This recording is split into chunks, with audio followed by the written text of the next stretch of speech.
3 of the season. The Wild all of a sudden just one win in the last 5 games now as they suffer a rare regulation loss at home. Devils win it by 3 tonight in St. Paul. Yeah, it's been a long time since the Wild have had to deal with one of these, especially on home ice.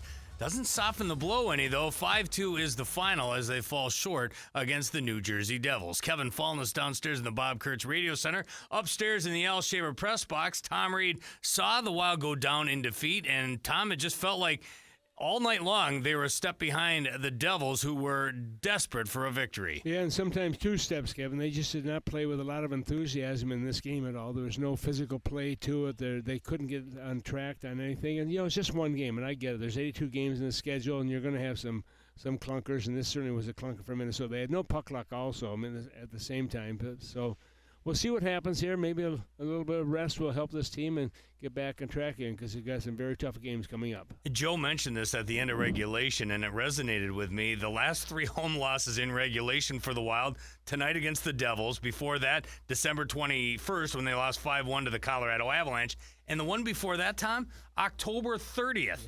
So that means the Wild went 12-2-4 since November 1st, including tonight's loss.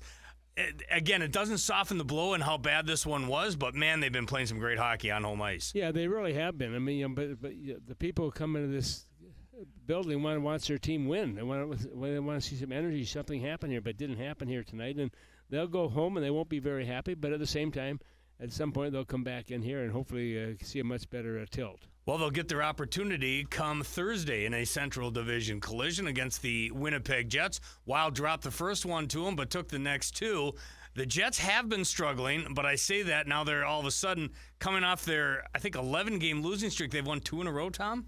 Yeah, the one thing about Winnipeg is they're always going to be a tough team for Minnesota to play against. There's a little bit of a rivalry between those two teams. There's no question about it, but they are in a position right now. They've won their last couple of games, and I would think that they can, we've talked before about first part of January, how you could be near the bottom and still get in the playoffs and make something happen. So I wouldn't be surprised to see them come with a lot more energy, a lot more physicality in that next game. I hope the Wild have a lot more energy and a lot more physicality in that next game. They hope, 2 days off in between, Tom, maybe that's the magic elixir, get them fired up again on home ice. Yeah, there's not a lot of time for the guys to rest at all during the course of the year. I mean, between traveling and games and practices and so on, they need some time to themselves also. But that last trip, I think, was very daunting on the players that were there, and including the broadcasters who were there as well. It was a tough trip, no question about it. But got through it in a pretty good fashion. So we'll see what happens here come